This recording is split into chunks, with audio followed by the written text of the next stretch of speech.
My name is Brendan Cooney. I'm the chair. Our three speakers are Paul Mattick, Walter Daum, and Intosh. Paul Mattick will be speaking first.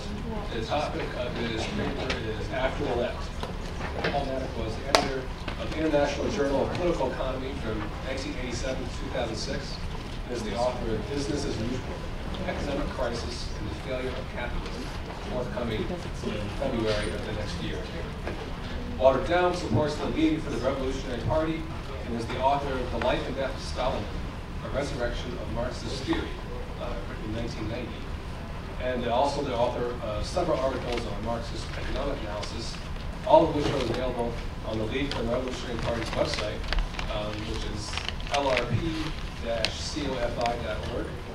He also taught mathematics for 35 years at City College of New York. Intosh has been active in revolutionary politics since the late 60s and is active in internationalist perspective. He teaches political science and has written extensively on Marxist theory. And I see I've forgotten to name all the papers, so I'll just do them quickly. Paul Mattick, again, his title of his paper is After the Left. Walter Daum's paper will be Marx's Revolutionary Economic Theory and Program Against Reformist Distortions and Leftist Passivity. And Intosh will be speaking to the theoretical and political role of the left in response to the historical crisis of capitalism. Each speaker will have 20 minutes, and I'll give them 5-minute warnings and 1-minute warnings. And afterwards, we'll have time for questions, the same way that we had questions and discussion after the last panel. And we begin with Paul Mattick. Thanks.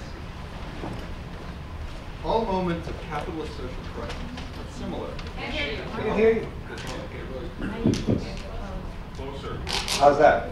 Much better. All moments of capitalist social crisis are similar in sharing their origin and the insufficient production of surplus value relative to the requirements of capital expansion. But each crisis differs from the others. Continuity of structure itself produces change over time. The dynamic of accumulation has led to radical transformations in methods of production, distribution, and finance, which, while providing the basis for continuing accumulation, created new forms in which its limits would be experienced. At the same time, capitalism has spread over the earth, increasing the complexity of interaction among different areas.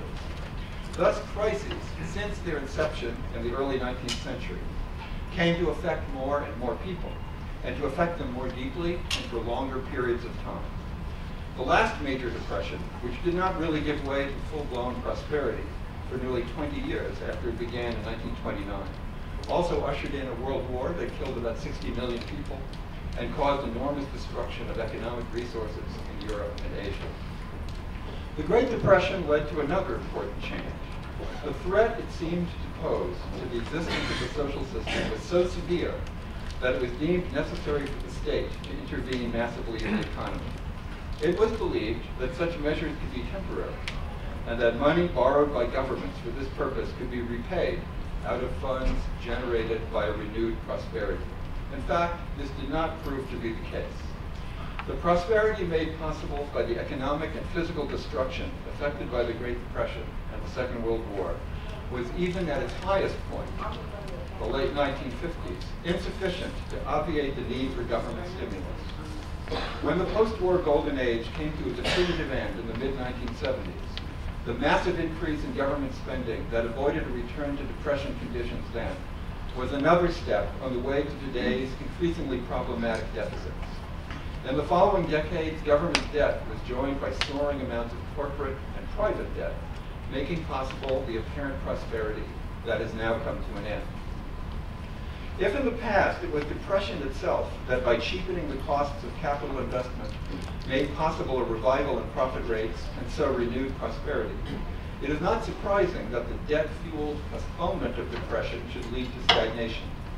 There can be no real solution to the difficulties dramatically manifested since 2007, other than the deep depression, whose avoidance has been the main goal of economic policy for the last 40 years.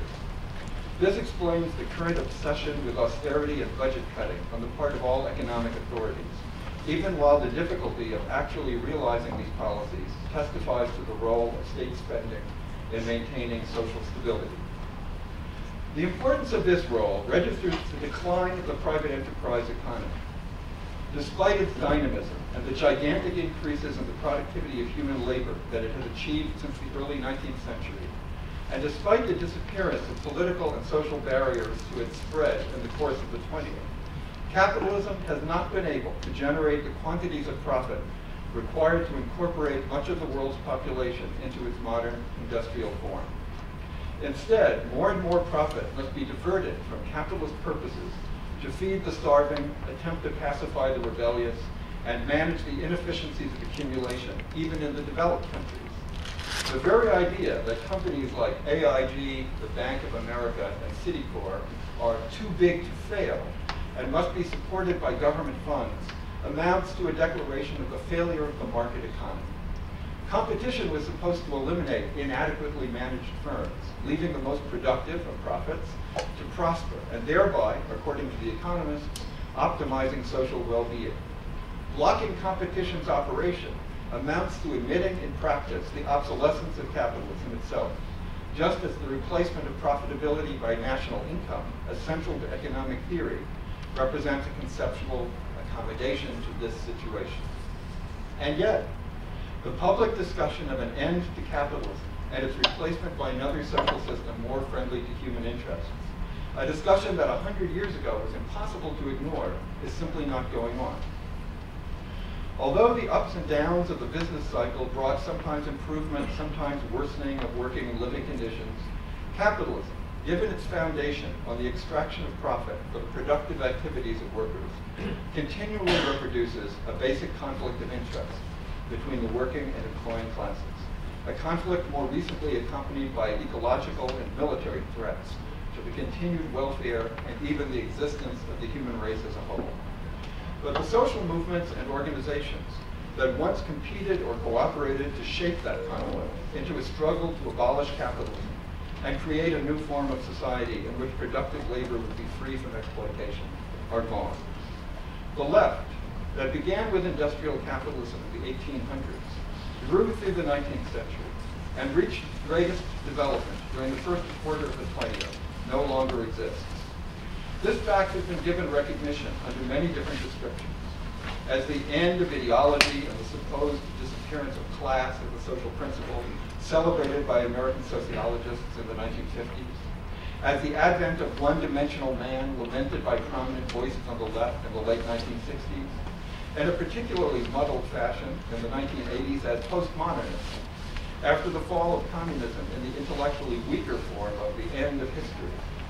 However it is described, it is obvious both that the old organizations of the left, both larger political parties and smaller, generally more radical sects, have lost all significance as agents of social transformation, and that even the ideologies and slogans of the past have decreasing purchase on people's imaginations.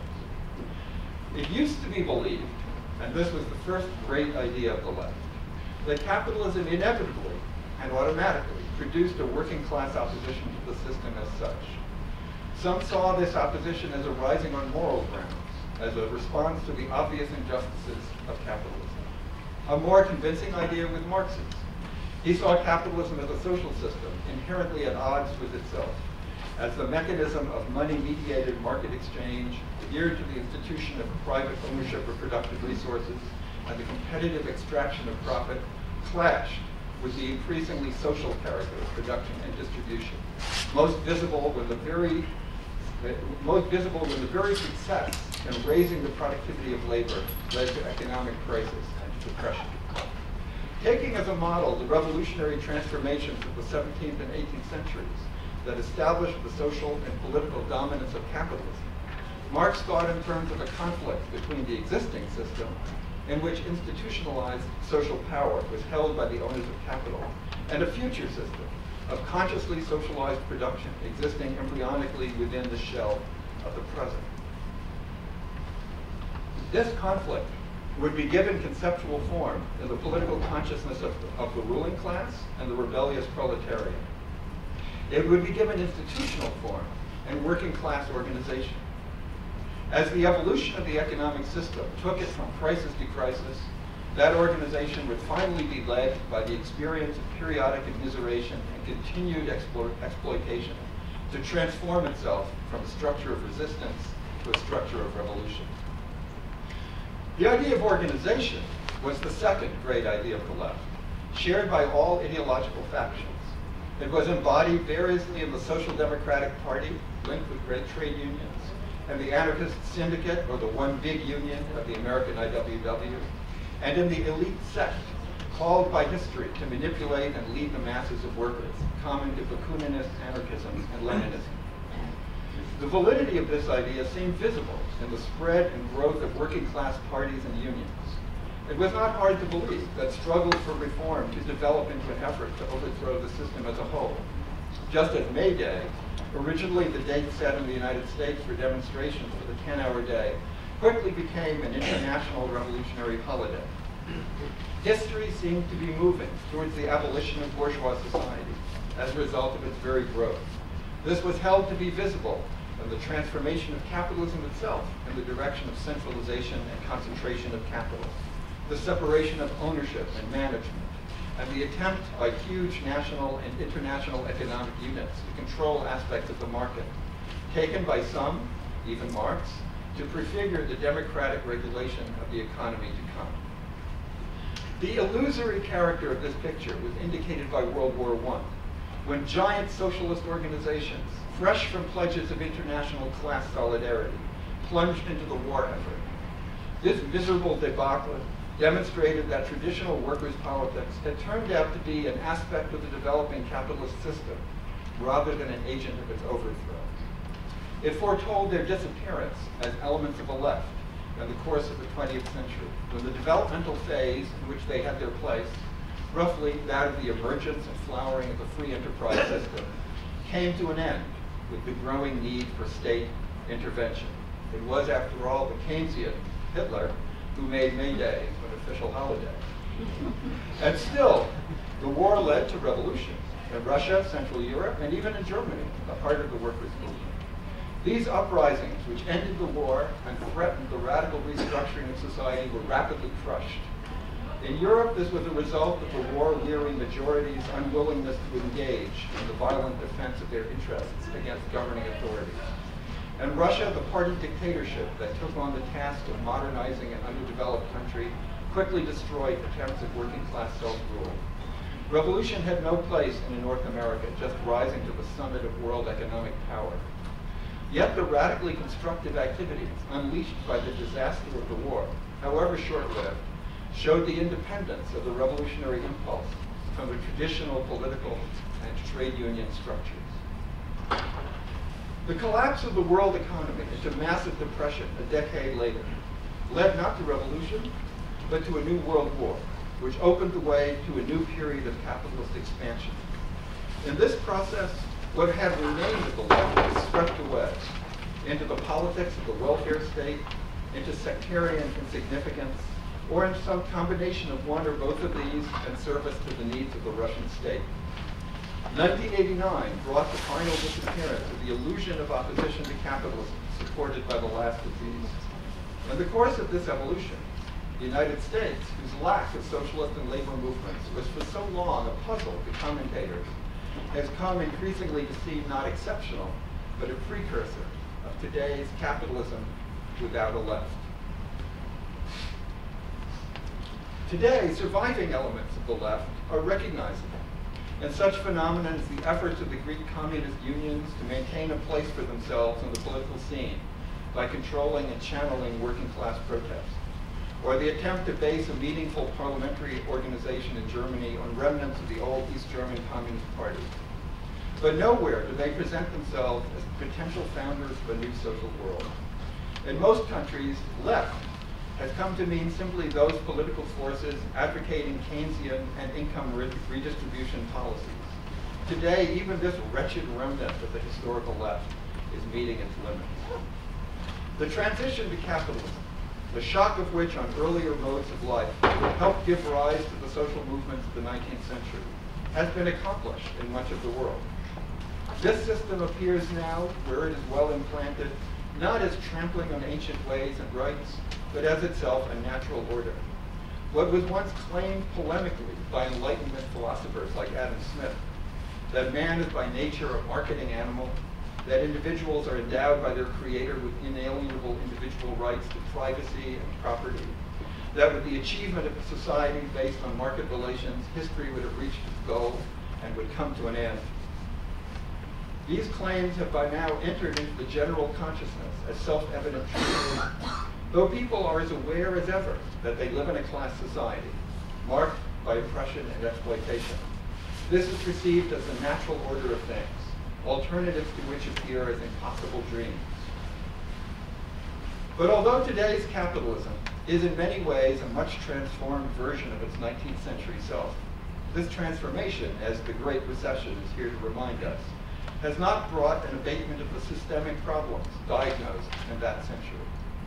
If anything, the crisis looming before us is likely to be more terrible than the Great Depressions of 1873 to 93 and 1929 to 39. The continuing industrialization of agriculture and attendant urbanization of population. By 2010, it is estimated more than half the Earth's people have come to live in cities. This has made more and more of the population dependent upon the functioning of the market mechanism to supply them with food and other necessities of life. The existence on or over the edge of survival experienced today by the urban masses of Dhaka, Sao Paulo, and Mexico City will be echoed of the capitalistically advanced nations as unemployment and government-dictated austerity afflict more and more people, not just in the developed world's rust belts, but New York, Los Angeles, London, Athens, and Prague. And let us remember that, as we have seen the rapidly developing crisis of sovereign debt, suggests that the Keynesian card, even as a temporary solution to the problems of capitalism in crisis, has already been played. The biggest unknown in contemplating the future of capitalism is the tolerance of the world's population for the havoc that this social system's difficulties will inflict on their lives. That people are able to react constructively in the face of the breakdown of normal patterns of social life, improvising solutions to immediate problems of physical and emotional survival, is amply demonstrated by their behavior in the face of disasters like earthquakes, floods, and wartime devastations.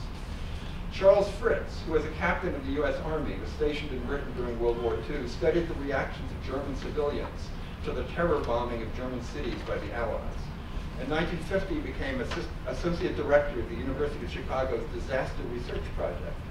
In his writings, Fritz emphasized the socially and psychologically positive reaction of people to disasters, observing, I quote, "The widespread sharing of danger, loss, and deprivation produces an intimate and primarily group solidarity among the survivors, which overcomes social isolation, provides a channel for intimate communication and expression, and provides a major source of physical and emotional support and reassurance. Disaster provides a form of societal shock which disrupts habitual institutionalized patterns of behavior and renders people amenable to social and personal change." It is clear, well, observing that the traditional contrast between normal and disaster almost always ignores or minimizes the recurrent stresses of everyday life, Fritz recognized a historically consistent and continually growing body of social and political analyses that points to the failure of modern societies to fulfill an individual's basic human needs for community identity. It is clear that people are going to have adequate opportunity to explore such possibilities in the near future, if they wish to better the conditions of life in the concrete ways an unraveling economy will require. While at present they are still awaiting the promised return of prosperity, at some point the newly homeless millions, like many of their predecessors in the 1930s, may well look at newly foreclosed empty houses, unsaleable consumer goods, and stockpiled government foodstuffs, and see the materials they need to sustain life. The simple taking and use of housing, food, and other goods by breaking the rules of an economic system based on the exchange of goods for money in itself implies a radically new mode of social existence. The social relation between employers and wage laborers, one that joins mutual dependence to inherent conflict, has become basic to all the world's nations. It will decisively shape the way the future is experienced and responded to. No doubt, as in the past, workers will demand that industry or governments provide them with jobs. But if the former could profitably employ more people, they would already be doing so, while the latter are even now coming up against the limits of sovereign debt. As unemployment continues to expand, perhaps it will occur to workers with and without jobs that factories, offices, farms, schools, and other workplaces still exist, even if they cannot be run profitably, and can be set into motion to produce goods and services that people need. Even if there are not enough jobs, paid employment, working for business or the state, there is plenty of work to be done if people organize production and distribution for themselves outside of the constraints of the business economy. In relation to such possible developments, there is a positive aspect to the disappearance of the left. Historically, left organizations, seeing their own existence and influence as central to the success of any revolutionary struggle, typically obstructed the exploration of new ideas and modes of action by activated masses of people. But in any case, the main forms of organized left activity, the parties, unions, and radical sects that have roles, and sometimes important ones, to play in the development of modern capitalism, have lost those roles. People will therefore have to develop new forms of organized activity if they are to respond to the ongoing collapse of capitalism by constructing a new system for producing and distributing goods and services. 19th century names like socialism, communism, and anarchism, tied to the now defunct left whose inspiring visions were historically entwined with conceptual inadequacies and institutional monstrosities, may no longer be useful for naming this new system. But whatever it is called, it will need to begin by abolishing the distinction between those who control and those who perform the work of production, by replacing a social mechanism based on monetary market exchange, including the buying and selling of the ability to work, with some mode of shared social decision-making adequate to a global economic system. Thank you.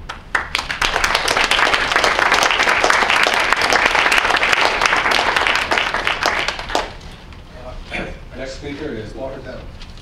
Can I be heard now? It's okay. I'm glad Paul started off with a very pessimistic sounding description of world history. I'm glad he ended on an optimistic tone, even though I disagree with some of his conclusions, because Marx, after all, was a revolutionary optimist. And even under the present circumstances, we have to see that there is an optimistic way forward. Marx observed that capitalism had created the material potential for a genuinely human society. But capitalism, in its decay, has instead spread misery, austerity, and poverty, and it must do so in order to defend the profit system that's vital for its survival. But what makes an alternative possible is the mass struggle that capitalism itself generates, the mass struggles of the working class. Take, for example, and I'll get back to it at the end of the talk as well, the French strike wave in recent months. It once again showed the power of the working class to hold profit-making, to defend itself, and to potentially transform itself. But the present leadership of those struggles, in the unions and the nominally socialist and communist parties, they seek reforms to benefit the workers, but only to the extent that those reforms are compatible with the health of the capitalist system, and that is of profits. So when the profit system is in crisis as it is now, these leaderships are worse than useless for the workers' struggle. They lead the struggle to defeat and seem to be doing so now. Not just their policies, but their actual actions. The title of this conference, by the way, which refers to left responses, to my mind is far too vague. The question is, what strategy should there be for revolutionaries? How to raise the political consciousness of our class, the working class, so that it sees through reformism and can fit itself to rule, as Marx said, to oust the capitalist ruling class and become the ruling class in a workers' state. And I have to signal right away, since I came to the word consciousness in my talk, that even though I agreed with a lot of the conclusion of Andrew's talk this morning, especially that the struggles of the working class are going to bring them into direct and intense conflict with the capitalist class, of course, I have to disagree with his notion that, with his disdain for raising the consciousness of the workers. If we are revolutionaries, that is what we are about. There is no other excuse to call yourself a Marxist or a revolutionist unless you see that as your task. We're all familiar with Marx's dictum: the philosophers have merely interpreted the world. The point is to change the world. Marx could hardly be charged with denigrating the importance of theory. He understood the relationship between theory and practice, emphasizing the necessity of developing a scientific theory for conducting revolutionary action on the one hand, and also for practical involvement in the struggles of workers in order to develop revolutionary theory on the other. To be true to Marx in discussing the revolutionary response to the economic crisis today, he must therefore address questions of both theory and of practice. The socialist organization which I belong to, the League for the Revolutionary Party, has worked for several decades, both as militants in the unions and in community struggles, and also in international class struggles. And we have also engaged in the difficult labor of developing our Marxist theoretical understanding of capitalism. Like some others, including people here, looking at the capitalist world as a whole, we have argued that this system has been heading towards a major crisis. The long-term falling rate of profit tendency is key. I'll get back to that in a minute, since it was kind of much debated in the morning session. We were not therefore surprised by the near meltdown of 2 or 3 years ago. This may seem like a detour, but it's not, you'll see. Also, like some others here, we identified the Stalinist societies, like the USSR, well before their collapse, as state-run capitalist societies. But we were unique, I believe, in using our theory of capitalism to foresee that the developing crisis of world capitalism would break into an acute crisis in those societies before later breaking out in the strongest imperialist powers in the West. We saw that Stalinism was the extreme example of a capitalist system in decay. For example, it maintained obsolescent industries well beyond their sell-by date. This led to growing mountains of fictitious capital, fictitious value, and in the end, the result was a very low and even negative rate of profit. So the collapse of Stalinism, 20 years ago, was the collapse of the system's weakest link, a foretaste of the systemic crisis we see today. But for much of the left, almost to the end, that system remained progressive, or at least solid and stable. And to address for a moment the question of the absence of the working class that Paul spoke of, Stalinism destroyed the Soviet worker state, and in the process made a major contribution to this destruction of the working class left, the working class revolutionary organizations. It's not a question of the absence of the revolutionary working class, but its defeat. Now, in looking at the near meltdown of today and the consequent Great Recession, it's striking again that perceptions were often again the opposite of reality. For up to that point, up to a few years ago, the capitalists seemed to be doing really well. They had succeeded largely in cutting wages while raising productivity. They had opened up China and other poor countries to imperialist super exploitation. The profits had benefited from the information revolution, computers, the internet, and so forth. And they were pounding themselves on the chest in self-congratulation over this. And yet the crisis happened.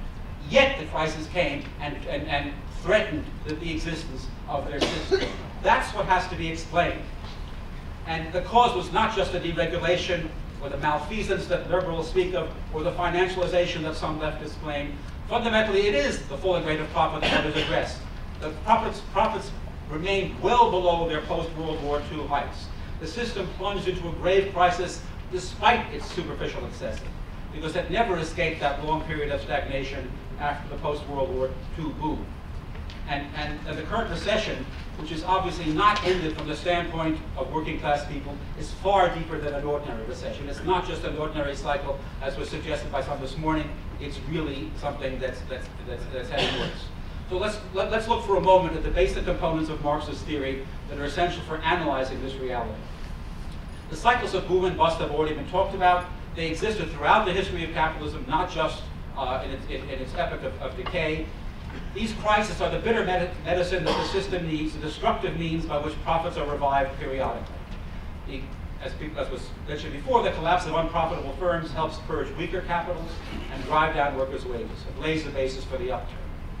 But in this age of imperialism, the domination of the world economy by monopolies and by state interests restrains the outbreak of cyclical crisis, or restrains the outcomes of the cyclical crisis. It allows the system's inefficiencies to build up. For over a century, capitalism has been a decadent system that can no longer advance the productive forces in one sphere without destroying them in others. This imperialist epoch, foreseen by Marx, came to a head in the cataclysm of the First World War, was recognized then by such leaders as Lenin and Trotsky. And as I believe I'm the only Leninist or Trotskyist on this panel, I have to assert that, or on the whole day's panels.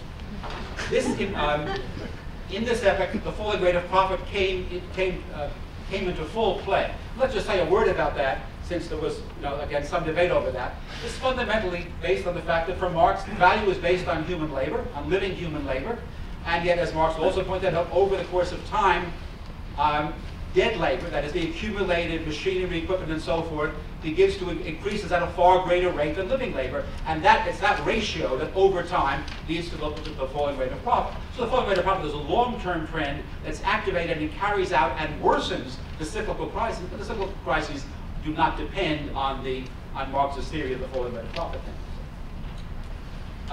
The third element, in addition to the first element, was the cyclical crisis. The second is the epoch of imperialism with its working out of the falling rate of profit. The third element is the proliferation of fictitious value. Credit and banking, of course, are necessary components of capitalist production. But debts and other paper claims to ownership acquire a nominal value often that differs, sometimes vastly, from the real value of commodities based on the human labor they embody. And bubbles of fictitious capital in the past could be largely wiped out by the periodic crises, but in this epoch, they become so huge that their bursting can signal the collapse of the whole economy into a permanent crisis or threaten it. That's what happened when the Great Recession hit. And as we see it again today, a few years after the near meltdown of a few years ago, the bailouts of the banks then drove some governments to the edge of bankruptcy, and now all the ruling classes are crying austerity for the rest of us. These factors point to the inevitability of another devastating depression. I used that word despite Rick Wolff this morning, inevitability. The Great Depression of the 1930s was resolved only by means of fascism and world war. These consequences can be prevented only through working class socialist revolution. So back to where I began, it's the task of revolutionaries to build a revolutionary layer in the working class that can prove to wider and wider layers of our class in the course of struggle the necessity for socialist revolution. Why revolution? Because worker states are needed to seize control of the economy from the capitalists, redirect production towards the interest of all humanity, with the aim of producing the abundance that humanity needs, and humanity is now capable of. Scarcity, after all, is the basis for society's division into classes.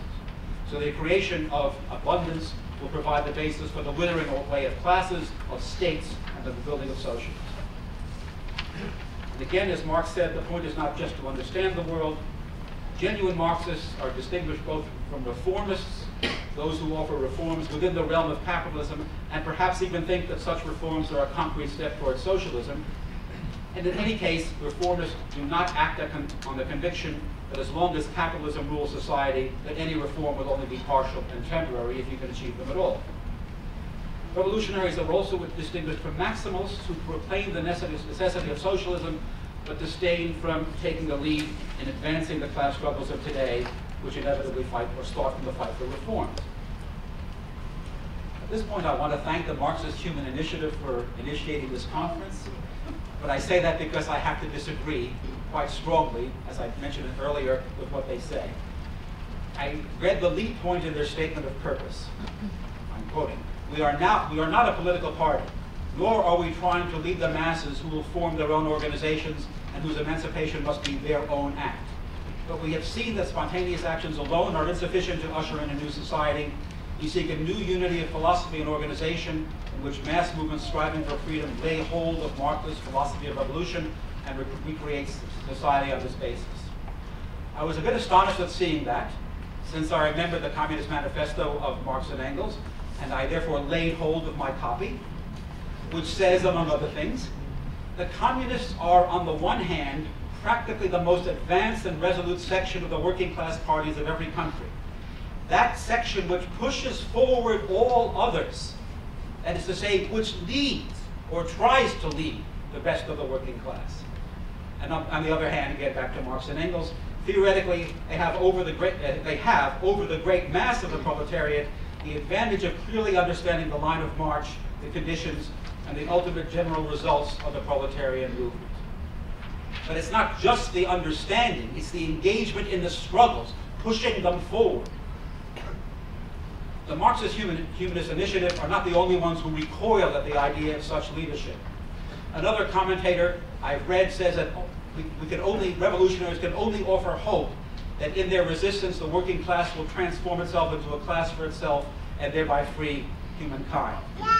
Communists must offer more than hope. We are obliged to offer leadership, to fight for leadership against the misleaders of our class. That means joining the struggles all that we can, alongside our brothers and sisters in the working class, taking every opportunity, making use of every possible tactic, to patiently explain the line of Marx that Marx talked about, and the ultimate aim, revolutionary socialism of the workers' movement. We learn such lessons, general lessons, from Marx, Trotsky, Lenin. Now the question is how to do it today. And again, it's a question not only of theory and practice, but also of practice. Consider a couple of examples from recent events. I mentioned the French strike wave. There now have been 7 days of action. I think today there's yet another one, which brought several millions into the streets and won support of about 2/3 of the French population, because the population understood that the government's tightening of conditions for getting state pensions was just the leading edge of an all-out austerity program, and they'd seen it elsewhere in Europe, of course. The refinery and port workers who were on an all-out strike almost brought the capitalists to their knees. There were capitalists demanding that Sarkozy put some kind of an end to this. But the socialist and communist parties and the union bureaucrats kept the strikes isolated, kept the actions dispersed, and refused to call what was absolutely necessary, an all-out general strike until the government program was defeated. We were in correspondence with people in France.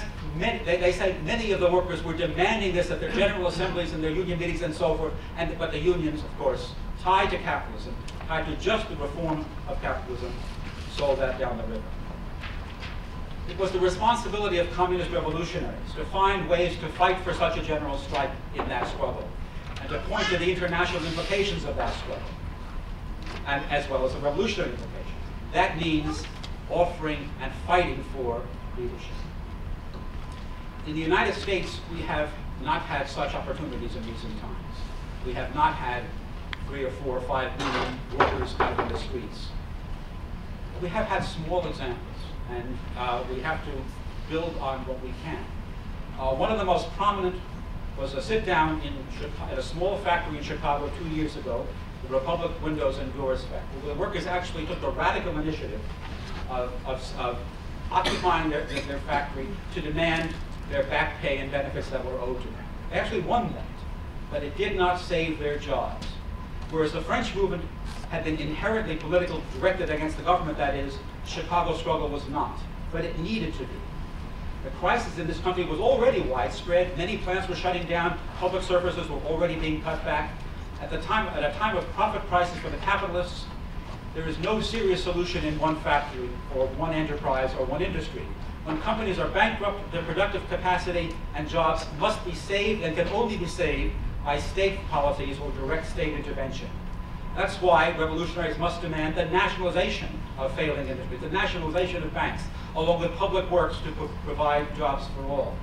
Had the workers' union, in the case of the Republic workers, allowed that kind of a struggle to advance, the struggle would have been a terrific inspiration to the rest of the working class, which, if not already, was soon to fall under similar threats. Of course, when you raise programs like nationalization to many workers who don't have revolutionary consciousness, this makes sense in a reformist sort of way. The government speaks in our name, it should act in our interest. Revolutionaries, on the other hand, must raise no illusions in the capitalist state. We believe that the experience of fighting for such transitional demands will prove our revolutionary perspective, whether or not the government actually nationalizes an industry. If the government refuses for fear of undermining capitalist rights and for fear of encouraging further worker struggles, that confirms our arguments on the need for the working class to rule. Thus, revolutionaries must always make clear that as long as the government is in the hands of the capitalists and the industries are controlled by them, the government will be used in the capitalist industries. Our job is to patiently explain why a capitalist government will not do what seems so sensible, so rational. You have unemployed workers, you have unemployed factories, well, put the two together and let's get something done. It should be obvious, but the capitalist government won't do that. It's tied to profit, not to human need. But this allows revolutionaries to raise the need for an alternative state, a worker state that replaces the capitalist state by means of socialist revolution. It's not easy. It's not easy. But revolutionaries have to seize every chance to advance class consciousness in those directions. There will be no revolutionary transformation. There will be no socialist projects such as people have been talking about, to abolish the evils of capitalism without a revolution that does away with capitalist state power. It's the job of revolutionaries to prove this, at first in the most politically advanced layers of workers, over time to more and more. And as struggles become mass struggles, the opportunities for workers to hear such things, to pay attention to them, to be looking for such solutions will certainly increase. And the job of the revolutionary layers, the most politically advanced layers of workers, is to point to the need for joining together, to fight in common, to build a revolutionary communist party, such as the one that Marx called for. Now, if I have a couple of minutes, I just want to say that raising the workers' consciousness takes very particular points of view. In this morning's session, it was suggested that Andrew Cuomo, the incoming governor, a member of the Democratic Party, was criticized for his anti-worker, threatened attacks against the workers. On the other hand, John Conyers, another member of the Democratic Party, was advanced as a solution with his bills. One step in advancing the consciousness of the workers is to point out that the Democratic Party is not theirs, it's theirs. It belongs to the capitalists, hook, line, and sinker. And any illusions that are raised in the Democratic Party, even the most progressive elements of it, is creating illusions that capitalism can be reformed, that capitalist parties can reform capitalism, and that the working class does not need to fight for its own independence and its own distinct class interests. Raising workers' consciousness means not only talking about the big picture, capitalism, socialism, and so forth, but it means getting involved in the actual struggles of today to raise consciousness in the most concrete and immediate ways. I'm in the same union as Roslyn. Even though my union did not endorse Andrew Cuomo, our union president argued that, well, what's his name? Palladino is a crypto-fascist, and you don't do that. A speaker at a union meeting argued for, well, you can't vote for Cuomo, but then you can vote for the Workers' Families Party, which means slitting your throat with the left hand and not the right. It has nothing to do with raising the consciousness of the working class.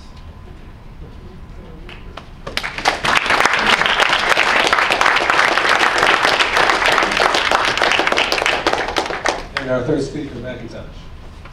Yeah, just before I begin, Walter reminded me of that old saw that too many of us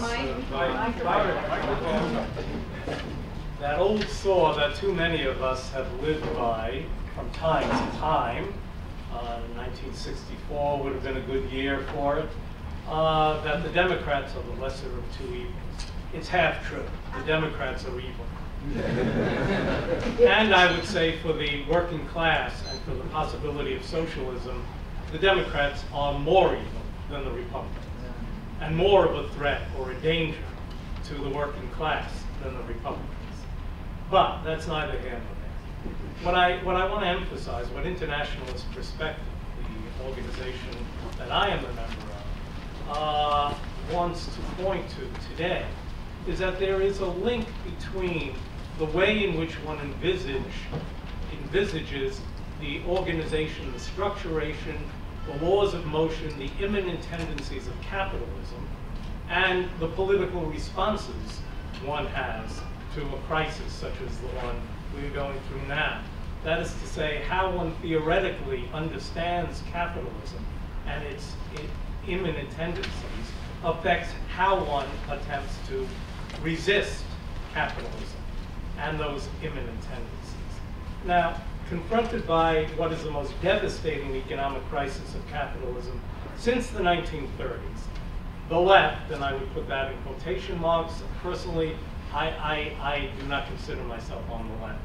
To me, the left is the left of capital. But we can dispute that, argue that, debate that, but nonetheless, confronted with this devastating crisis, this great recession, the left, from organized labor to the progressive, and that's in quotes too, intelligentsia, the social democrats to avowed Marxists, has responded with a variety of programs, proposals, and demands. These have ranged from the moderate demands for a vast economic stimulus, this is the Paul Krugman, Barack Obama idea, to eliminate unemployment and to rebuild the decaying economic infrastructure. There have been demands for a national health plan, a public option, and strict government regulation of Wall Street. On the other hand, there are the more radical demands for the outright nationalization of the banking and financial sector, a planned economy, and even calls for socialism based on transforming enterprises into self-managed, worker-owned cooperatives with the decisions on how to determine wages and allocate profits decided by the workers themselves, all within the framework of a global market in which commodities are produced, wages are paid, and exchange continues as it always has in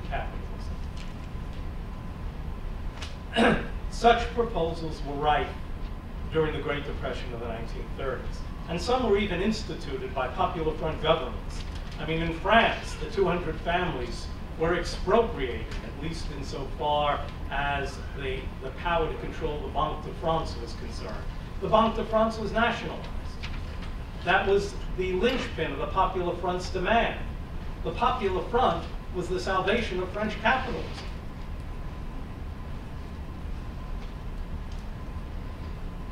Some of these demands were not only instituted during the Popular Front, but in the reconstruction that followed World War II, programs and proposals like that were instituted throughout Western Europe, in Italy, in France, in Belgium, in the Netherlands, in Germany, and in England. Coal and steel were nationalized in England. Electricity, railways, nationalized in England. In France, the biggest deposit banks were nationalized. The coal industry was nationalized. Electricity was nationalized. Workers sat on the boards of German companies in the aftermath of the defeat of Nazism. Trade unions were represented on the boards, co-participation. All of the things that seem so radical in today's context that some of us might even cry out for them were instituted in the aftermath of World War II. And what was it all about? It was about the stabilization and the reconsolidation of capitalism for a half century afterwards, right into the late 60s and early 70s. That's what those demands brought about. And I think unless we understand that, we start off from a basis that will leave us defenseless in the face of this crisis and those kinds of radical demands that we once again hear. It's the same talk about it's all the fault of the finance sector. It's all the fault of the banks. And by the way, we ought to remember that this whole idea that it's all the fault of the banks and the bankers, this is an old idea, a Proudhonist idea in France in the 19th century. It was the idea that was bandied about by the Nazis, both the left wing and the right wing of the Nazis, by the Strasser brothers. It was bandied about by de Sturmer. You hear talk about the evil bankers, listen closely. It's talk about the evil Jews. Send them to the ovens. That's what it's really about.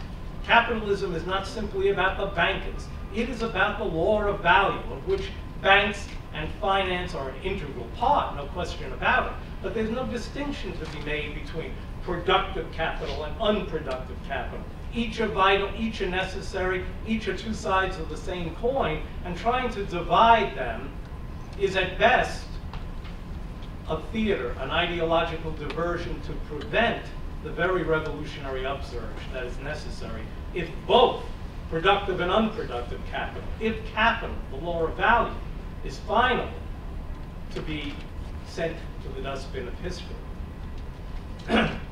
So, all of these programs, all of these proposals have a long history in the workers' movement, unfortunately. Going back to the 19th century, Proudhon, mutualism, the Ricardian socialism of John Gray, the Lassalleanism that permeated the German workers' movement. They were all enshrined in the Gotha program of the United Social Democratic Party of Germany, against which Marx wrote his critique of the Gotha program. We've seen it all before. It's inconceivable that we, or the working class, or those of us who think of ourselves as Marxists, could be taken in by the same ideas 150 years later. Now, these political programs, proposals, and demands are themselves rooted in a certain understanding of the fundamental structuration and mode of production of capitalism and in a specific vision of its crisis tendencies. That understanding has produced what its contemporary proponents term a Marxist political economy, a Marxist economics. It's probably the kind of Marxism many of us, at least those at my age, or maybe even Paul's age or Walter's age, cut our stupid eye teeth on. I'm talking about reading people like Paul Sweezy, Maurice Daub, Ernest Mandel, or Wolfgang Fritz Haupt. It's a vision based on an understanding of capitalism as an expression of trans-historical laws, a teleological philosophy of history in which it is the historical mission of the proletariat to overturn capitalism, and that overturn is inevitable. It is written in the laws of history itself. It's also concretized in an understanding of abstract labor that produces value, as Paul Sweezy expressed it. I want to quote Sweezy. This is how he described abstract value back in the 1940s and 50s. Abstract value is equivalent, I'm quoting him, equivalent to labor in general. It is what is common to all productive human activity. That's from the theory of capitalist development. It's a vision of abstract labor as eternal, permanent, natural. It is the way things have to be. Abstract labor cannot be gotten rid of. It is enshrined in the very physiology of human beings and of capitalism. It's that kind of theoretical understanding of capitalism that led to those kinds of political programs. There is a link between them. Socialism, then, is not the elimination of abstract labor for the Sweezys, the Dobbs, the Ernest Mandels. It's simply a transformation in the mode in which it is organized, managed, and extracted. For abstract labor, so understood, is simply an expenditure of human energy. And obviously, we can't live without an expenditure of human energy. It's only a question of how we organize it. But if we accept the fact that abstract labor is not peculiarly capitalist, if the existence of abstract labor and the value form is not specifically capitalist, if we understand that it is indeed specifically capitalist, not trans-historical, not eternal, not natural, we are theoretically defenseless. All we can do is tinker with how abstract labor is extracted from the collective working class. The mode in which it's managed, or perhaps redistribute the fruits of the labor of the working class so that productive laborers get a little bit more and a little less goes into profit. I mean, that is the end result of such a vision of capitalism, in my understanding. Okay, so what kind of socialism emerges from such a vision? Clearly, it's a socialism based on the perpetual existence of wage labor. You can't eliminate wage labor. You can't eliminate the law of value. You can't eliminate abstract labor because they're natural. They're in our bones, in our DNA. Thank you, Walter. Okay? Rather, it must be retained, albeit in a mode that is compatible, perhaps with central planning, state ownership, democratic management, self-management, autogestion, as the French call it, some such mode of managing abstract labor and the extraction of surplus value and the creation of value. Now, it seems to me that without the original thought for which this conference is called, without a real renaissance of Marxism based on an analysis of the value form of abstract labor, a commodity in its fetish, for which Marx's own project as a critique of political economy provided us with necessary ingredients. And again, let's remember, there is no such thing as a Marxist political economy or a Marxist economics. It's a critique of political economy. And the failure to understand that, I think, is dangerous for us if we have any illusions about stopping this system, overturning this system, overthrowing this system, and transforming the world. The categories, the social forms that shape capitalism are not universal. They're historically specific to that mode of production. Thus, for example, abstract labor arises only with capitalist social relations and will disappear with them. As Patrick Murray has argued, value is the target of Marx's critique and his revolutionary intentions. Marx's goal is not to redistribute surplus value, it is to replace value with a new social form of wealth. And that means, as Chris Arthur has argued, as he has put it, the aim of revolution is emancipation from, rather than of, wage labor. I think that's critical. Any project that aims to emancipate wage labor is a capitalist project. It is the emancipation not of wage labor, but from wage labor that is the content of communism, and the only path to it. The path to a revolutionary response to the present crisis, then, begins with a Marxist theory that can develop on just such a theoretical basis. And that means that one has to question the shibboleths of Marxism, orthodox Marxism, traditional Marxism, as it has come down to us for the last 150 years. It means questioning the very existence of diamat, dialectical materialism, as an eternal or universal set of laws that regulate both nature and social being. Those universal laws that Engels described in his Dialectics of Nature, an unreadable volume that would be a joke if someone tried to publish it today.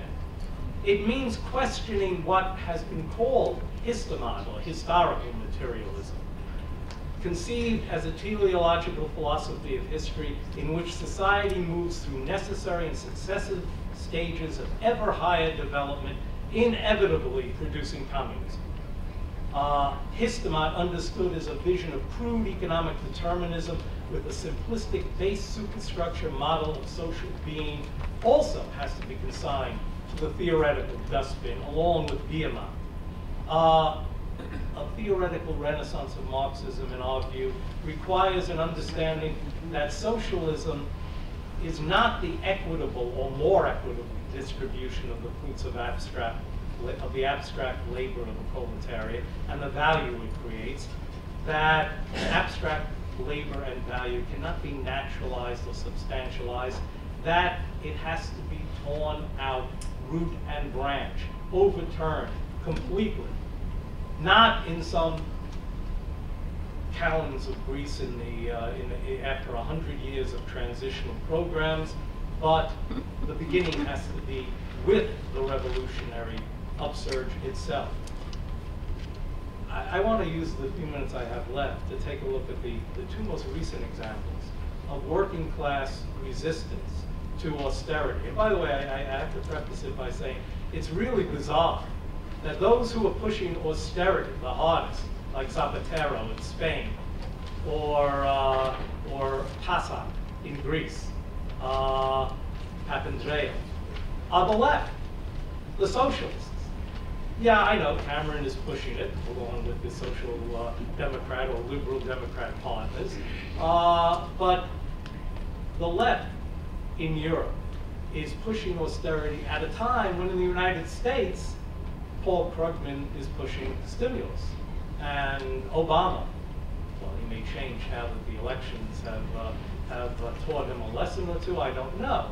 But the tendency on this side of the pond is to talk stimulus. I think that's an indication of the power of American capital, the resources that it still retains.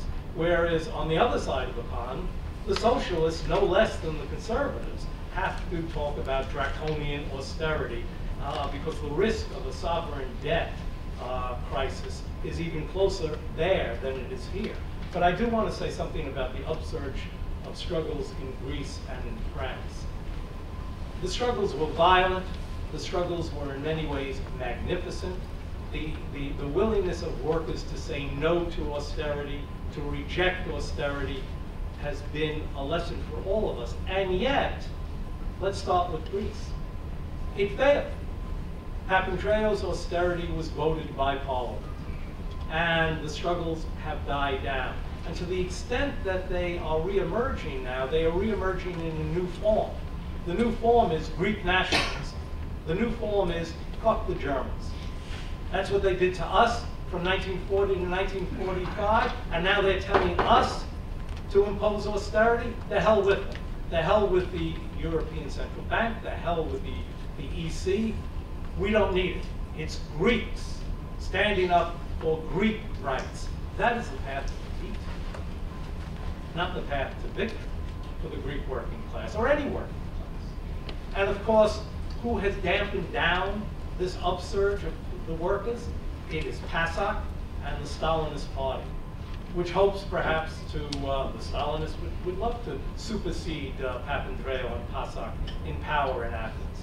And this is their way of mobilizing the working class behind their program for the next elections, which will undoubtedly have to be a program of austerity, as even the Stalinist leaders in Greece themselves admit. And in France, the strikes were magnificent. The attempts to shut down the port of Marseille, the oil depots, magnificent. But it did not lead to a direct confrontation with the French state, and it did not lead to a direct confrontation with the French state because the left and the unions, including the CGT, a radical union, and by the way, it would be a good idea to remember the CGT in 1946, after the nationalizations that the CGT called for to reconsolidate French capitalism. The slogan of the CGT then was, "Strikes are the weapon of the bosses." Strikes are the weapon of the bosses. The CGT blocked strikes in 1946.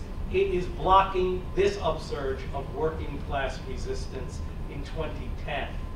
It is blocking it in the hopes that the next election will turn out Sarkozy, if it doesn't become too violent, if it doesn't go too far, if its demands are moderate, if it acknowledges that the real problem isn't raising the retirement age, because almost everyone on the left as well as on the right has accepted the idea that it probably does have to be raised. This is, from their point of view, an attempt to replace a right government with a left government. And I would implicate in this not just the CGT and the Stalinist Party, weak and minuscule as it now is, but the Nouveau Parti Anticapitaliste, the Greens.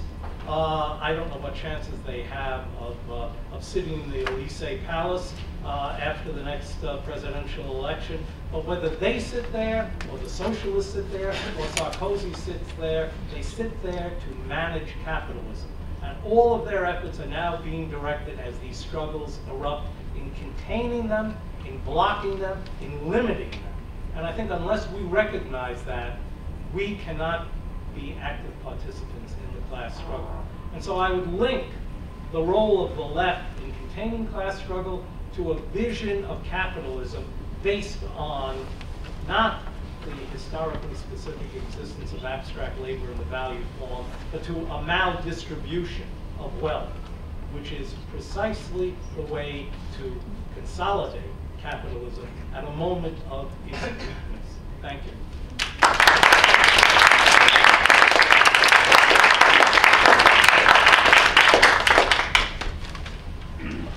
It's 2:25 now. We have until 3:15 for questions. We'll proceed the same way as before. I'll call on 4 people at a time. Please don't be shy. We're open to any types of questions, any types of people asking them. You're welcome to come down to the front, and there'll be someone to pass the microphone after I call the 4 people. The panelists will have 4 minutes apiece to respond, and we'll just do successive rounds of this until we run out of time. We do a gentleman here with this, you sir, and you, and then here in the back, and then right here with a white sweater. Yeah, come on down, and I don't know where the microphone person is.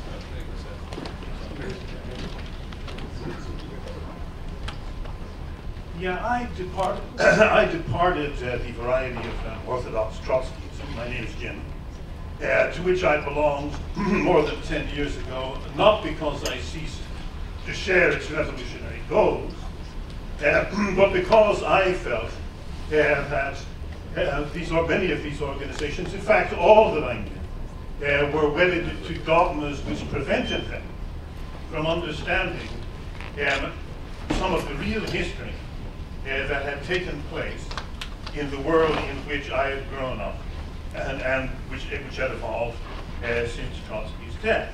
And I see an example of that today. I would just like to quote one example from the talk of Walter Daum, who stated, as Trotsky stated in the transitional program of 1938, that capitalism was in a terminal crisis and could not grow in any one place without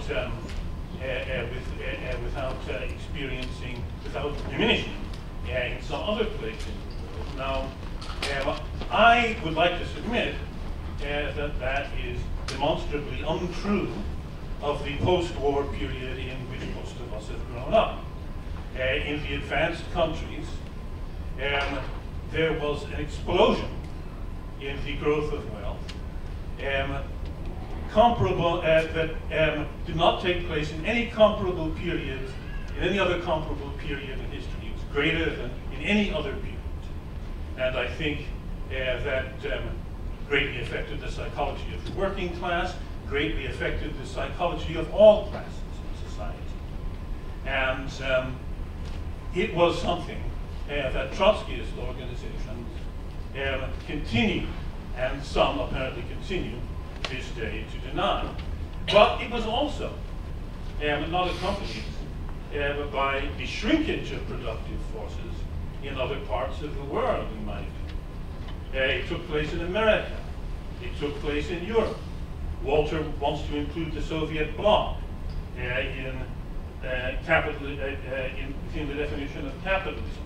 I don't, but the GDP grew by leaps and bounds there too. And even in third world countries, in certain third world countries, in Asia, there was a demonstrable growth. Korea, South Korea being a leading example. And in those areas which remained impoverished, yes, there was very, very slow growth, but not necessarily, or generally, a diminution of growth. So it seems to me that you cannot understand the reality of post-war capitalism by clinging to the formulas of 1938. And secondly, I would just like to raise a problem, which seems to be an elephant that's not in the room in most of these meetings, and that is the changes that have taken place in the composition and size of the industrial working class, which is supposed to be the agency of revolution, that they have diminished as especially the industrial working class, both in absolute and relative terms, in the advanced countries at least. And this is a problem, and this presents for us a problem of agency that needs to be addressed and seldom is.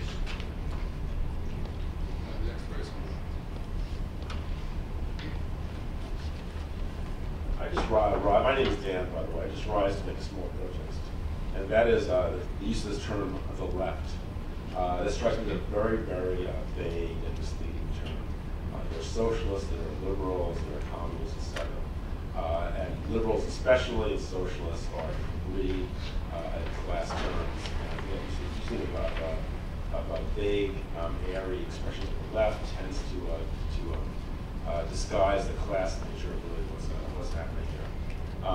I think the liberal response to the crisis is completely different. The socialist response to the crisis, the response to the reformist socialist parties is different than the response of revolutionary socialist parties, whatever they may be. So I just think people should try to strive for a more clearer and more clarifying terminology.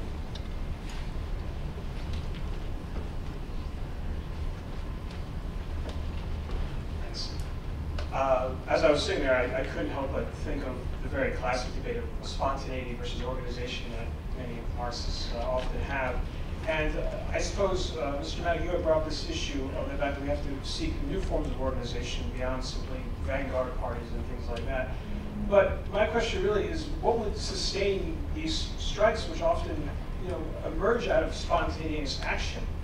They're often outside of, the dark, the smoky bathrooms of unions. How would they be able to sustain this revolutionary consciousness without necessarily reverting back to a vanguard form of organization. So.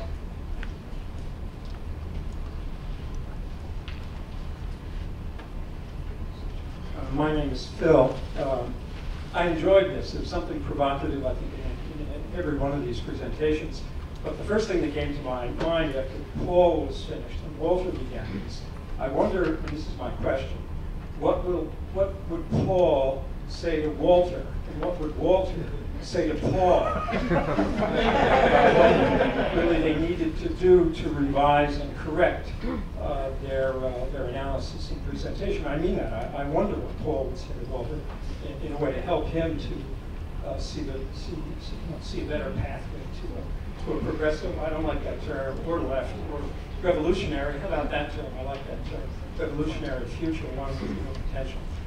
To Matt, I enjoyed that as a very original presentation in terms of its critique of conventional communists and socialists and Trotskyists and Mendel and Sweezy, people that I too would somewhat cut my teeth on in terms of my own movement in that direction. But what are the tangible, specific kinds of actions? I think you would agree with me that it has often been the working class spontaneous uprisings that have then been sat upon by so-called left communists and even Trotskyists and other organizational leaders. That just as even as the IWW would run into Paterson, New Jersey to take over the management of the strike, so-called left organizations have done the same. So I would ask Matt, what specific kinds of actions or praxis would be recommended if any of them come to mind for leaders of a new revolutionary movement? I'll take it. We'll take answers 4 minutes apiece in reverse order from the presentations. And that should go Yeah. Well, first on the question of the left. My response would simply be, there are those revolutionaries, pro-revolutionaries, the term isn't important, for whom capitalism is constituted by the value form, by abstract labor, by wage labor, and who believe that it must be abolished, not in some future far distant, not in some star far, far away, but in the here and now, that has to be the direct objective of struggle, that capitalism has created the conditions where the law of value is now an obstacle to the growth of wealth for the human species, where the law of value now presides over such a vast ecological destruction that, as Paul said, the existence of the human species, I know that sounds extreme, but the existence of the human species itself may be in question. And if it's not simply the ecological devastation caused by the normal functioning of the law of value, then it'll be the xenophobia and the wars that proceed from the effects of capitalist crises, which are no less devastating than the other effects of the law of value. So it seems to me, on the one side are those, whether they call themselves socialists or not, whether they call themselves revolutionaries or not, whether they believe that the Soviet Union was a workers' state or not, who believe that abstract value, that the law of value, that wage labor is indeed eternal and that it cannot be abolished, are on one side. And those who are working actively, both theoretically and practically, who are determined to do exactly that, abolish the operation of the law of value. And whether you call one or the other left is immaterial, but it is a cut right down the middle of those who are traditionally seen as on the left. To Phil, I would need a half hour at least to even get going. I am a great believer in spontaneity. What brought those workers out in Greece or in France was not PASOK or the unions or the left.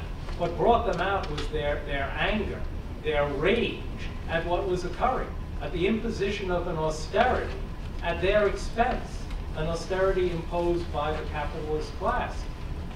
The spontaneity is what launches those movements. All too often, it is the organized left that squashes them, that destroys them, that captures them, that diverts them. How does one prevent that from happening? Well, I think one way that you would have to take is to immediately call wherever a strike erupts for a generalization of the struggle, so that it's not confined or limited to one company or one factory.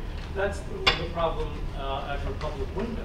All too often, struggles remain confined to a particular company or are sectoral struggles, and the generalization of the struggle becomes impossible. Second thing, that the unions have to be excluded. They cannot run the struggle, sending the workers home, awaiting orders, that there must be general assemblies of workers with delegates elected and revocable, that they must be meeting constantly around the clock, that workers from one factory have to go to other factories. Third, that the struggles have to be international. They can't just be Greek. That the introduction of nationalism into the struggle is probably the death knell of any struggle. I know that anyone who came of age in the last 75 years automatically assumed that nationalism is progressive or even revolutionary.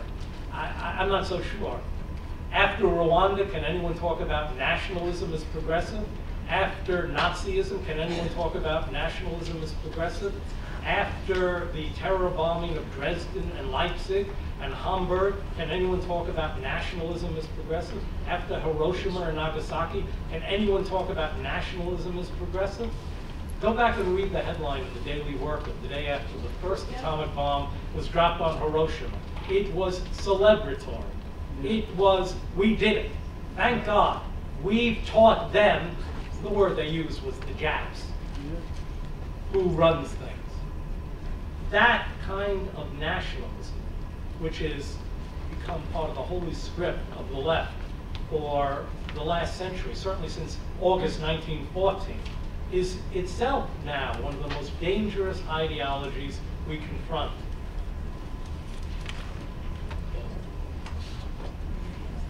Okay. Oh, yes, sorry.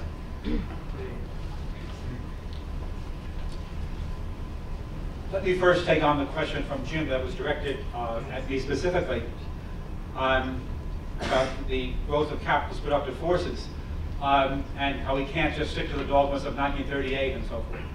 First of all, I certainly want to say that I don't treat Marx or Lenin and Trotsky as holy writ. Those of us who know organization, we consider ourselves Trotskyists, but hardly any other Trotskyist organization in the world considers us Trotskyists because of our position that the Soviet Union was not a worker state after a certain point, and that the other so-called deformed worker states, which the workers had never had a hand in creating at all, we said they were never worker states, and Orthodox Trotskyism, not Trotsky, but Orthodox Trotskyism after Trotsky believed otherwise. So we're hardly guilty of believing in holy writ. Nevertheless, I think Trotsky, the passage you quoted from me actually was not from Trotsky. It's more precise, as far as I can recall, than anything Trotsky did write on the question. But nevertheless, the general point is correct. You can't just look at the post-war boom in isolation, and say, hey, capitalism grew as never before in unprecedented ways. The growth of the post-war boom was based on the destruction that came before, of World War I, World War II, fascism, and Stalinism. Over the course of that century, is it not true that capitalism only expanded because of its destruction in other parts, in other spheres, in other regions? Look at today, where you have this great recession. You have the tremendous growth in China, and China has, an upper class or even an upper middle class of hundreds of thousands of people. But there are hundreds of millions of Chinese workers without homes, without permanent jobs, roaming from city to city. And that is in the country which is the most productive, the workshop of the world today. And that is exactly an example of the combined and uneven development of capitalism that Trotsky correctly talked about as far back as the first decade of the 20th century. Some things that were said in the past still remain true, and that is certainly one of them. And in the world today, Yes, capitalism has achieved a vast reduction that the world has never before seen. But look around. Look at the destruction of Haiti. Look at what's going on in the conditions of people in Africa. The advances in parts of the world are at the expense of the possibility of advances in other parts of the world. And capitalism is this tremendously uneven and unstable system that other people have talked about. I'll have to wait to discuss the differences with Mac till a later time. Oh, I'm sorry. The question of Paul. Yes, I have to apologize. Paul was speaking very fast, and when I started to take notes about something he said, I missed the next thing he said. But I did catch one thing, and that was that I wanted to respond to the question of Leninism being an elitist organization that asserts the right to lead the masses or words to that effect. It's not the case. There's nothing elitist about it. The Bolshevik Party was part of the working class. When I was in college, I was assigned to read Trotsky's theory of the history of the Russian Revolution. But the version they gave us was, I think, the Anchor Books edition, which they would celebrate the February Revolution and the October Revolution and didn't talk about what happened in between. Trotsky's actual history, all 3 volumes of it, lays out in detail how the Bolsheviks reacted and developed the consciousness of the workers over the course of that wonderful year, 1917, from the point where the workers originally overthrew the Tsar and handed the power to the bourgeoisie, to the point where, at the end of the year when they took the power for themselves. And that was a question of leadership. It wasn't dictatorial Leninism from the top.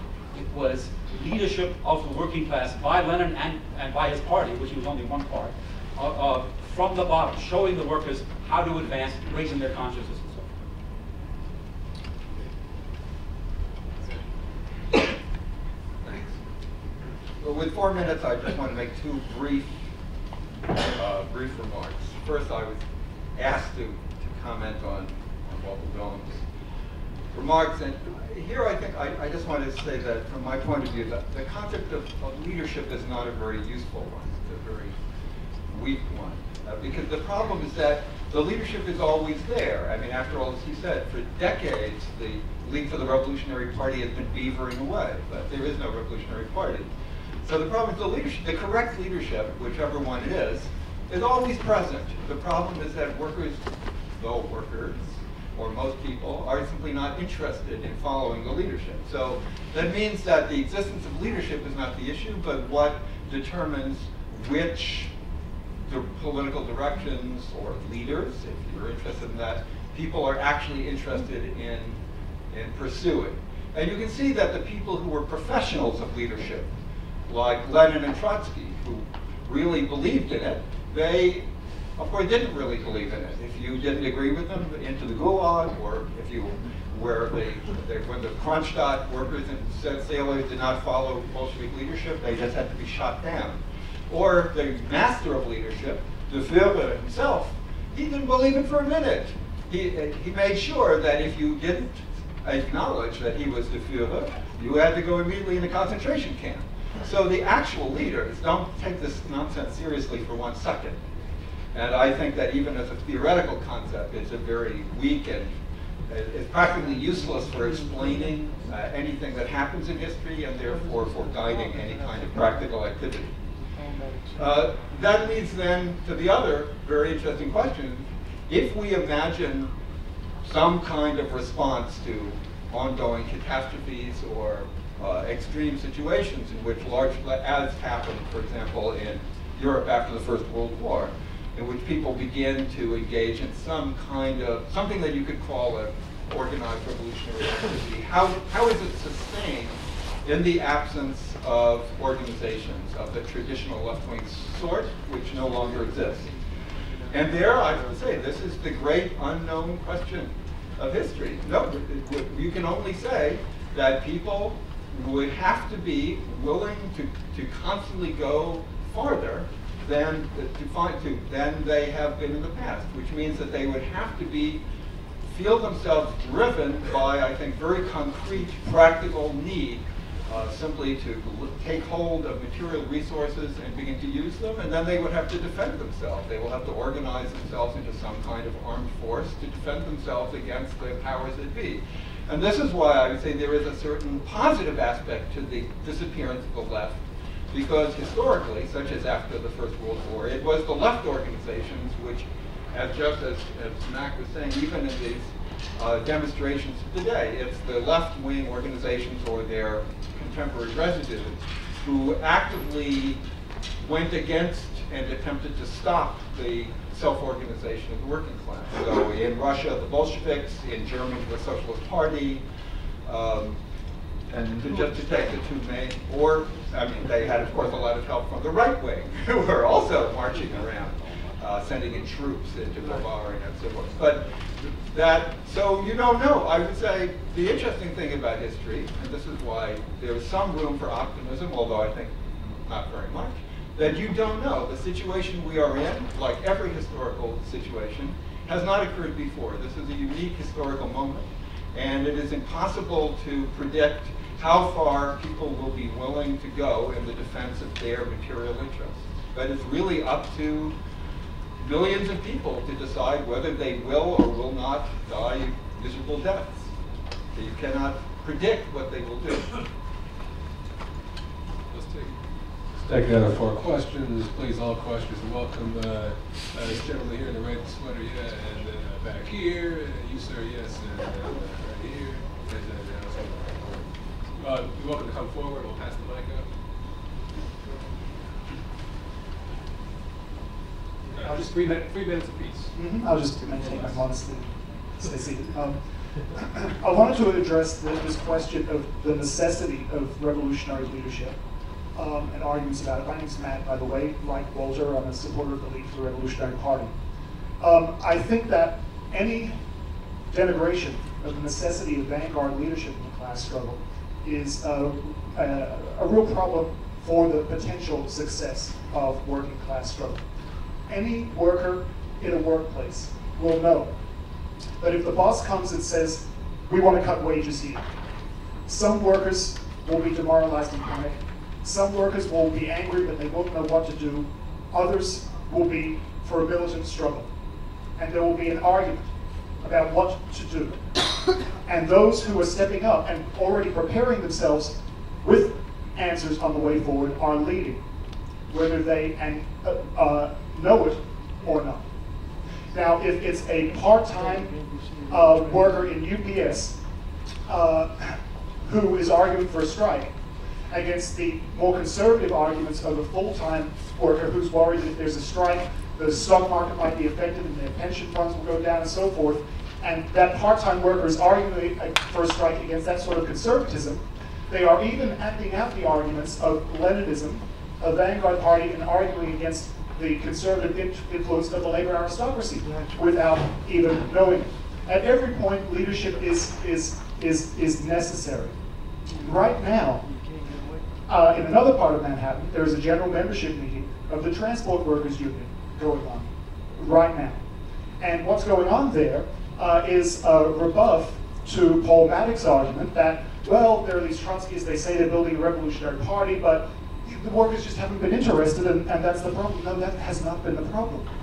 The problem is when workers move to go into struggle and want to fight back against the capitalists, pro-capitalist union leaders, reformist union leaders, hold them back and betray every time when there's not a successful struggle to wrest leadership from them. So the union meeting that's happening right now was actually scheduled 11 months ago, and it's been postponed and postponed and postponed until now, because 11 months ago was when the bosses were threatening layoffs. And if the meeting happened, the union leaders, who are leftists and supported by leftists, would have had to face the workers and say what they're going to do to lead the struggle. Now, they get to say, well, we couldn't have done everything, that's why all the hundreds of layoffs have already taken place. That's why we have, for instance, we have Congress there right now, among train operators, conductors, track workers, who are fighting for a perspective of action in that union meeting against the active misleadership of the union leaders.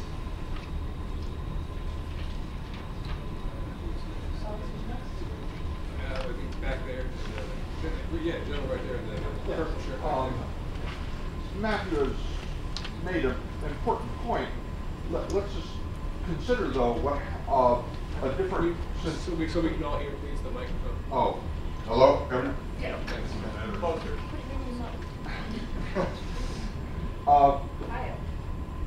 Okay. You know, Matthews has largely answered the objections to leadership that Comrade Mattick talked about, but I think you can take it a step further. I mean, I wouldn't be saying this if he hadn't made a certain amount of rhetoric about Ronstadt and so on, because I think the problem of leadership being dismissed in that way that Comrade Mattick did grinds down very fast to insignificance, those arguments. If you look at Spain during the 1930s, there you had, by Trotsky's account, the most self-organized working class, far more, he said, than Petersburg in 1917, speaking of Barcelona. And yet, and still, they had leaders, and the problem wasn't that they did or didn't have leaders. Matthew explained about UPS choices. Well, what about the choices to form a fighting force to defend their conquests? Obviously, they had choices about what kind of army, who would lead it, and so on. But in reality, the big problem was they had leadership that defaulted when the question, as they saw it themselves, was taking power in that society. And they said no. The anarchists said no. If we do that, we will become dictators. Nice moral consideration, right? Especially in the light of Stalinism. But what did that leave them with? The alternative was to give it to the bourgeoisie. And that's the problem you come up against if you fight the concept of leadership. We need to perfect it. But if you dismiss it altogether, you are inevitably going to default to the leaders of some other class that has not your interests in mind. I'm tired of hearing about, you know, from left anarchists, you know, about Kronstadt. It's a serious issue, what happened in the Russian Revolution. But the next time somebody gets up from that vantage point, I want to hear about Barcelona too. Right. And I want to hear about what happened to the Popular Front, which the anarchists became ministers in. Right. And then we can have a discussion about leadership that's a bit more serious.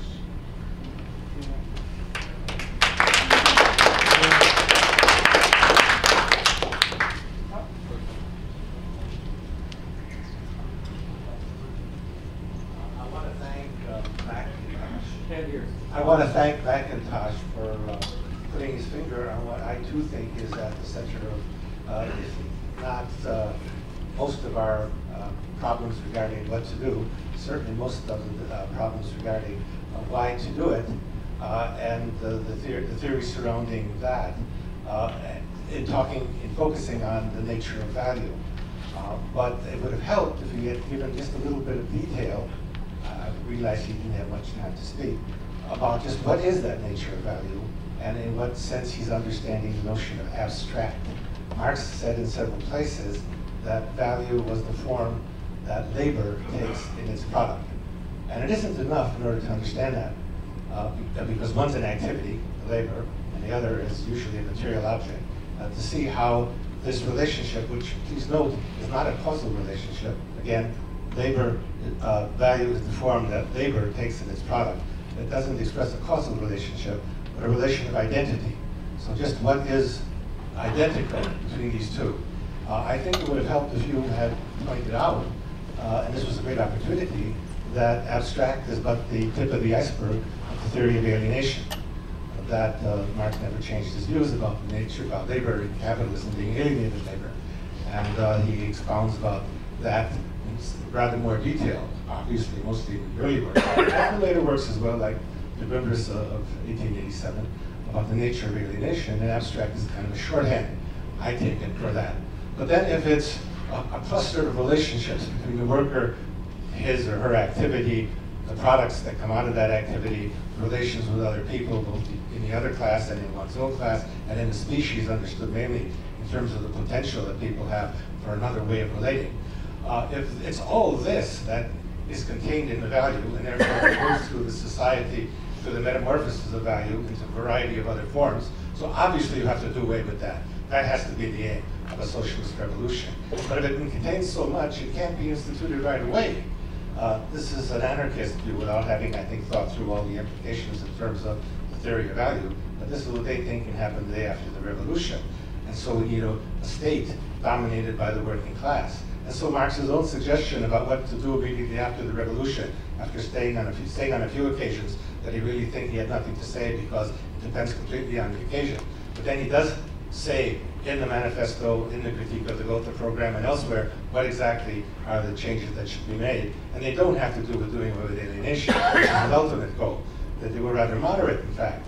And that if they were rather moderate, I don't think that they were liberal or even social democratic, but they were rather moderate. And then you are insisting on value being what that's to be done away with, without spelling it out a little bit, makes it sound like an anarchist position, with the day after the revolution you get rid of all these forms of value, including wage labor. Yes, that's the goal, but it takes some time and a lot of class struggle after we get control of the state to break it off.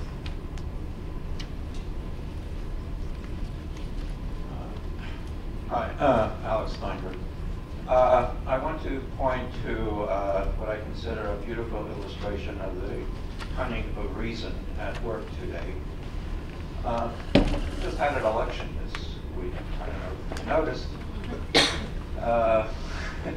And for years we've kept hearing that the task of the left has been to break the working class from the Democratic Party. Well, the irony here is that the working class has broken from the Democratic Party, only it wasn't done by the left, it was done by the Republican Party. Obviously there's some qualifications there, but I find this a beautiful irony. And here's how I want to segue into what some of the commentators said. I thoroughly disagreed with Paul Mattick's presentation, which I kind of considered a comic book version of the history of the working class movement. However, there was one point he made that I thought was very good. That is, there has been a disappearance of the left. I would rather think of it in terms of what another commentator, who's not a Marxist, Chris Hedges, recently wrote an essay called The Phantom Left. It's a very insightful essay, some of you should read it. The point being that the left, most of the left, buried itself as kind of a left pressure group within the Democratic Party. The rest of what we would call the left have devolved into more or less irrelevant little groups. And the question is, and this was raised by Paul, the question is why? Why hasn't the left been able to become a viable force in political life? And that's a question that, although Walter said many things I agree with, he doesn't deal with that. And that involves grappling with issues of mass psychology and dialectics and all sorts of things. And that's something you have to be able to address that kind of an issue if the left is ever going to be relevant. You could probably take one or two if they were brief and comments. You take this gentleman, you guys have hand up a while, and this is right here. Thanks. You keep brief, and then we'll give the speakers a chance to respond. I thought that one thing about Max, his remarks, I think there is a certain abstention and sectarian quality to some of that, and I'm not used to arguing that point against others. But I think, for example, if you take the slogan of the nationalization of the banks, which you oppose apparently, because it was used to restructure capitalism after World War II, does that mean that under any historical period, therefore, it's wrong? And I would say that if in an ascending period of struggle, when workers are beginning to ask the first questions, a party that's organized around the question of the state and the need to overthrow it needs to have a transitional set demands and program to expose the capitalist class, not in the abstract, but in the concrete, and actually its operation of the banks. Okay, you say that, yes, the banks have to be taken out of the hands of private capital. Look what they've done with them. It should be a public institution. So the state takes it over, and you say, therefore, this exactly is what we were talking about, though, that the state has to be a worker state in order to do it. It's a series of demands that takes the incompatibility between what we have now and what we want in the future, and shows in the concrete. A simple demand like open the books.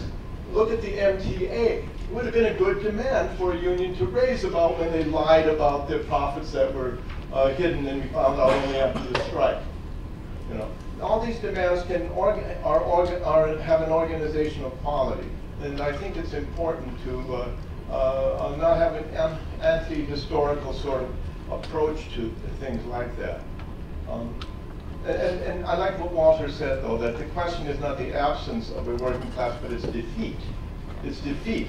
And I thought there was a teleological quality to Paul Mattick's speech, that after World War I, you know, everything's in defeat, nothing could have been done. It almost sounds that way.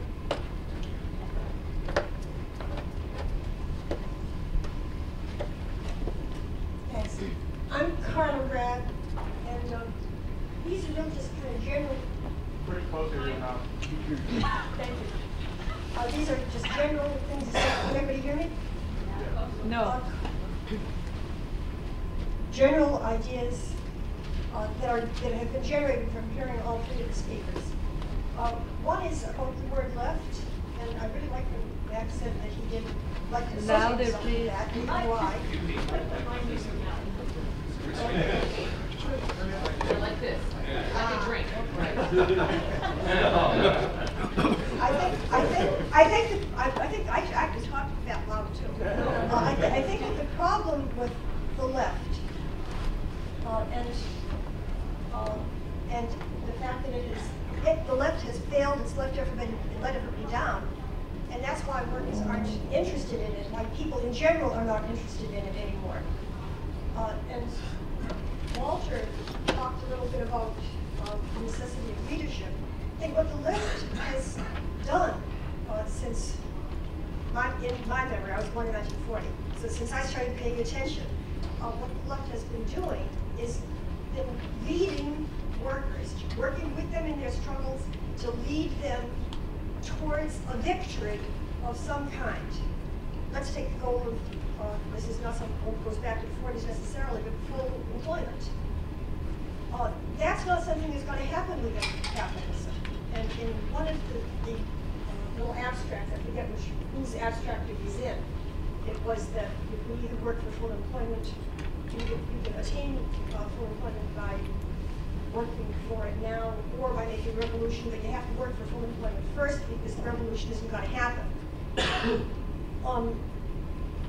There's been a long history of at least 100 years of people being encouraged by people calling themselves socialists, encouraged by socialists, by people on the left, to work for something that can't happen within the boundaries of capitalism. And what that does is teach people who have followed these socialists that what they do doesn't work. Yeah, socialism doesn't work. Which leads to this, the Tina, there is no alternative to capitalism. So we have to stop thinking about fixing capitalism. I think a big thing that's on everybody's mind today is the economy. You know, it's the economy stupid, and how you fix the economy. I agree that the economy is the whole problem, and that's what we have to get rid of, is the economy, the capitalist economy. That's the way to make a better world for everybody. The third thought that came into my listening to people talking is the idea of what socialism is. I think the only way to get to socialism is to have an idea of what you want. to me, socialism is a classless, moneyless society. Where, yeah, okay. Now, if it's a classless society, that means that the class struggle does not end in a victory for the working class. It ends in the fact that there is no more working class. I'm very uncomfortable when you start talking about workers' states, and they're somehow different from capitalist states. But if there's a state, if there's a government that has coercive power over people, that isn't socialism. Socialism is where there's free access to your needs. And the reason you can have free access is because free access means you can get everything for nothing. And the only way you can get everything for nothing is by working for nothing. All work is voluntary too. And Charlie King said, your life is more than your work, and your work is more than your job. People want to work. The way we punish people is by putting them into jail where they're given free clothing and shelter, but not allowed to do anything productive. That's a punishment for a human being, because people are driven to be in goal-oriented activities. That needs to be broken. That disconnect between what people do naturally because they want to work for a goal and being paid for it. Sorry. We're going to take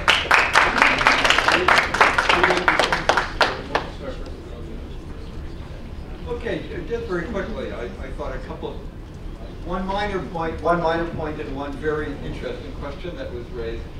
Has the working class been taken over by the Republican Party? I think there's an illusion here. It has to be, I think it's very important to remember that the majority is abstentionists. Even in presidential elections, only 40% of people bother to vote. And in midterm elections, it's much lower. We also know from what sociological studies have been done that the likelihood of voting goes up with income. So the richer you are, the more likely you are to vote, which makes sense because the more you feel empowered and feel that governments will listen to you or represent you, which is quite realistic. So what to me is most interesting is with respect to this famous disappearance of the workers from the Democratic Party, aside from the American peculiarities of racism and regionalism, what seems to be more interesting is the general disengagement from electoral politics of the American population, but it's happening in Europe too, which is why, for example, in Italy, you are forced to vote by law. If you do not vote, you are ineligible for government employment, with that 30 or 40% of Italian employment. So I think one shouldn't be fooled too much, right? When the New York Times announces that the American people have now shown what they do, the American people are mostly completely uninterested in all this whole electoral nonsense. It's really the intellectuals and politicians and the newspaper writers who get very, very excited about the elections. The more interesting question is the question of why the disappearance of the left of historical phenomena. And I would say that the left, the historical left, the left I was talking about, the one that came into existence in the course of the 19th century, to give an ultra-comic version of it, that it's, because I have 1 minute, that if you want to speak in a functionalist manner, which I in general don't approve of, but it's the comic book way, that the historical function of the left, which means the European left of the 19th and early 20th century, was the normalization of the new class structure that came in with capitalism. The creation through political parties and trade unions of political and social structures which organized and pacified and controlled all of the social tensions and struggles which the inception of capitalism had brought. So I would say its function was the integration of the new working class, capitalist class dynamic and opposition into a structure which could be managed and controlled. And this was more or less completed with the destruction of this complete destruction of the European left by armed force and history after World War I. At the moment, why has a new left not come into existence with new historical functions? As far as I can see, the only historical function a left can have at the moment is actually to overthrow capitalist society, which is an extremely large and gigantic and life-threatening prospect, which is almost impossible to imagine. And so I think it's hardly surprising that people are only going to engage in such activities if they really have no choice. Otherwise, it's very hard. It's very hard to get people even to risk their lives simply to be able to retire at age 62. They're not going to go. Even this is not. They're not going to actually go out probably and fight the police about it. So, except a few young people, and more power to them, I say.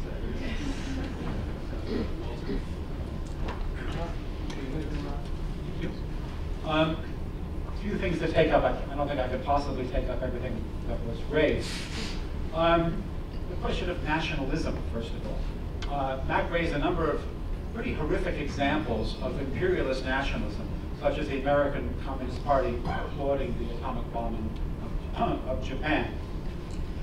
And nationalism as an ideology is always going to be oppressive. Even the nationalism of the oppressed will often come out against the other oppressed groups. It's not a way forward. However, national struggles are a different matter.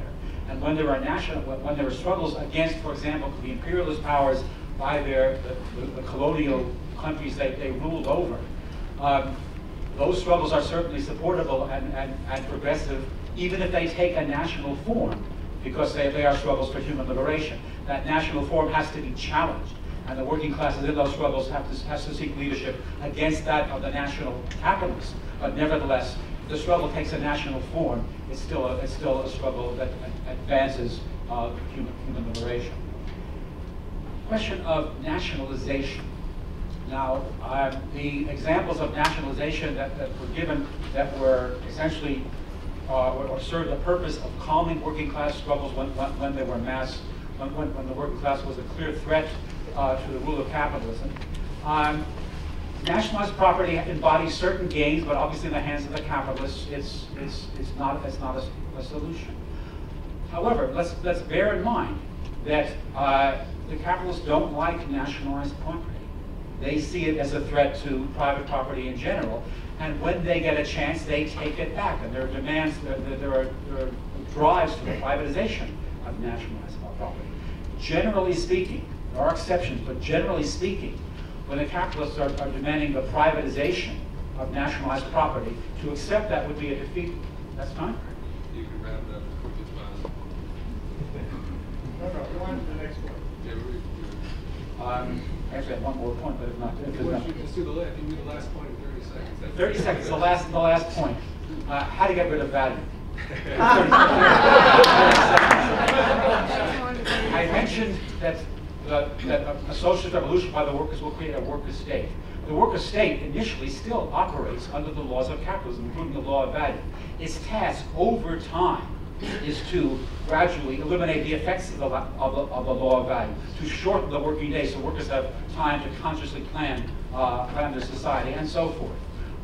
There are all kinds of, I can't say much, but over time, value and all the remnants of capitalism are done away with. The state withers away, as Engels put it. It's not abolished overnight, but it can be done by the worker state.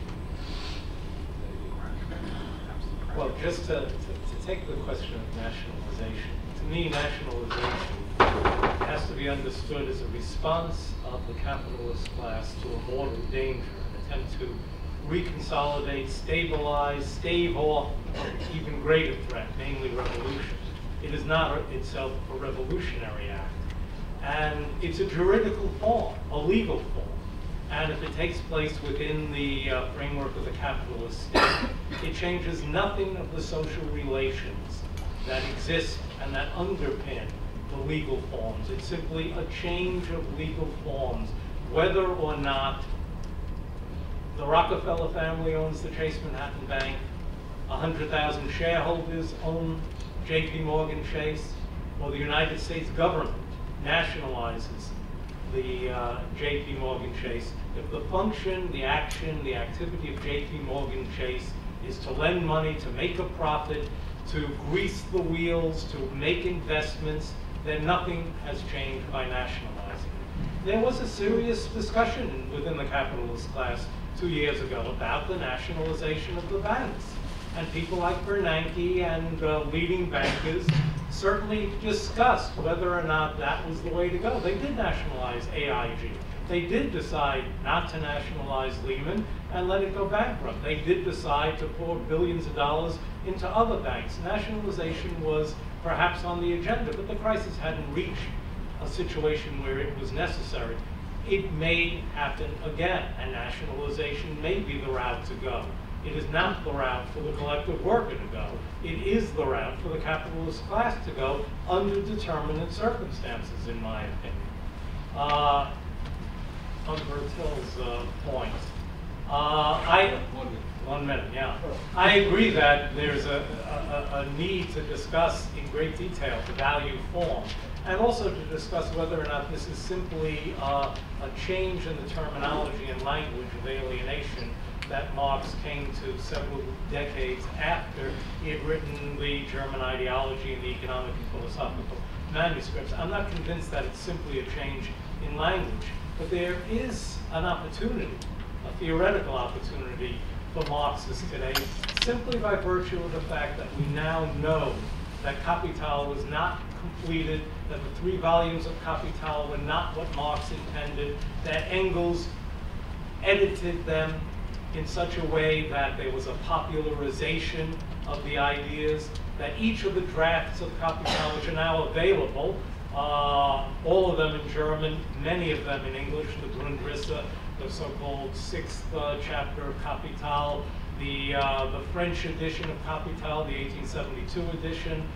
which Marx made substantial changes in after the second German edition. The first German edition, translations of the first chapter and the appendix of which into English are available.